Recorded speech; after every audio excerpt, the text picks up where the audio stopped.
And so that brings me to the second topic, which is a great way that we are improving and just kind of fostering this respectful school culture. And that's positive behavior interventions and supports. The acronym is PBIS, and this is a school-wide program that focuses on acknowledging the positive behaviors that we want to see and instill in students. So what is PBIS? There's two different examples that I'll be showing you after I give you just a quick overview. So it's a school-wide commitment to addressing student behavior through teaching clear expectations. So through teaching those expectations, we then have the bar of where their behavior is supposed to fall. And it's very concrete as to if the child falls within that behavior or without. And one even example for an individual intervention is having the student track their own behavior in that manner. So it's called a check-in, check-out strategy. And students are the ones that are also keeping track of their behavior with that teacher, whether we created an agreement about tardies or we created an agreement about homework. And we check in with one another. And so it's all about teaching clear expectations and prompting the students to rise to be the independent individuals that they are. It is a seamless extension of our Baylor Strong values. So with our strong values, scholarship, teamwork, relationships, opportunity, nurturing, and growth, we have created a PBIS, which is easy to remember because it's our school acronym, so SBHS. And those are like behavior values that we created.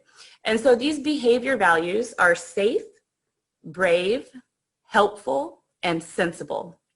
So whether students are in class, on campus, or anywhere for that matter, we expect that they are going to carry themselves with safe behaviors. And then we outline what we think those safe behaviors look like. We outlined it here. Oh, excuse me.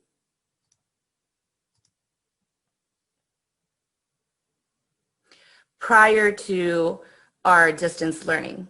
So prior to our distance learning, we have our Chromebooks in all of our classes. We expect our students to put them in their correct place. So you can see some specific examples here to the classroom environment. If they're safe, they're acting without harm or risk, okay, to themselves or anyone. And here are some examples of what that might look like when you're in class. They respect others' space, they obey the traffic rules, etc. And then you can see brave examples such as participating in class and raising the hand and being honest and helping others. That's all wonderful examples of bravery that we are instilling and pushing as a campus right now. Helpful, being mindful of support that you could offer others and just kind of teaching that overall respectful environment. And then of course, sensible. We need to think about our actions, demonstrate good sense, be aware and conscientious of the academic choices that we make. And that can help us being aware of all the choices that we make in life. So we do have one example for remote learning. I understand that it's way different in this environment, but we still do expect that nothing too distracting comes up in the background of their cameras, that hopefully they were able to have a focused area to attend their Zoom class in. And every student that has their own unique situation should be brave and willing to ask those clarifying questions and willing to communicate with their teacher. So you can see all of these examples are very specific to our distance learning. Say that they're stuck. They participate in the online discussions and they help others who are stuck as well. Dressed appropriately would be like a sensible option. It's just kind of an expectation that students will show up with their cameras on with the intent of attending a class and the same level of professionalism that entails. So they have their phone away they use appropriate language. So you can see what these expected behaviors are. This is what should not be, but with the PBIS model, the teachers and the educators will always go over what the expected behavior should be instead of starting with the negative. Whereas sometimes class rules used to be, don't do this, don't do that. So this is more of what you should do. Proactive acknowledgement and rewards. So we have a system where we are acknowledging and rewarding students for their positive behavior so that they feel that value, that sense of value. This is a multi-tiered approach to achieving social and emotional and academic success for all students. And I will show you that right now. So there's 3 different tiers. So it's just kind of a multi-tiered approach that we've taken as a school, and we collect a lot of data as a school to know which students fall in the first tier, the second tier, and the third tier. So everyone falls in the first tier. The tier 1 is it's a school-wide system. And with that being said, we're having all of the staff being trained, or they have been trained in PBIS, and they're all defining and teaching the expectations and routines of their course. They're also rewarding positive behavior. For an example, I teach yoga and dance, and I sent home a little cell phone stand for students to be able to, play the music while they have their Chromebook at the same time, to students that really stood out from the first session, that really kind of stood out for that brave. And then now the school's also got the Baylor cards going, and so I'm using that positive reward strategy as well. So teachers are rewarding the positive behavior, and the school is from a universal sense. Then we collect data and we see the type of students that need a little bit more support.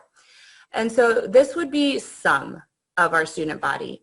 And these are targeted group interventions. I explained an example of a check-in, check-out card, but basically this is small group interventions. There's a certain population that needs that extra check and push and encouragement to make sure that they're reaching those expected behaviors and that they can maintain those expected behaviors. And so we have those interventions for our Tier 2 students. And then we have intensive individual interventions for our Tier 3 students. And with these individual interventions, we're providing a lot of support through many staff members, and preventing and teaching and reinforcing those positive behaviors. So how are we doing this? What are some things that we are doing? So this is a Baylor Strong card, and you can see if a student was safe, brave, helpful, or sensible. A teacher will mark it, explain why they're proud of the student, and give it to the student. And so now we have a virtual one that we are using campus-wide. We also, campus-wide, acknowledge positive attendance. Coming to class is incredibly important in one's success. And if you miss, then of course, making it up and making sure that you're caught up. And so those students that have displayed that positive attendance are rewarded, and they're given privileges as well. And then positive behaviors. So if they showed one of these remote learning, safe, brave, helpful, and sensible attributes, the school will also recognize them. So this is a great process for teachers and the school and parents to just kind of all come together and model and encourage the positive behaviors that we want to see in our children. And then as a result, the student will show more respectful and responsible behaviors at home. The student's motivation will increase in class, and they'll probably show more positive academic habits as a result. We know by now as teachers that you cannot motivate them to do all of their homework by simply teaching. They need to be recognized for those positive behaviors, and then they feel more motivated to continue them and keep it up. So it's a constant feedback process. Teachers will continue to acknowledge students. The school will continue to acknowledge students. And then perhaps there could be a family incentive program that works for your family's needs And you could think of some rewards based off of your child's interest. So based off of your student's interest, something that they're saving up money for, or that you're always saying you spend too much time doing this. You can think of some rewards that would be particular to their passions and their interest, and then see if that entices their motivation. This is a link that if you want to click on this bottom left box, it has a lot of free printable behavior charts that you can maybe just take a peek at and then see what you want to tailor to your family's needs. So just as you're researching, creating some type of a system, sometimes it's nice to look at an example.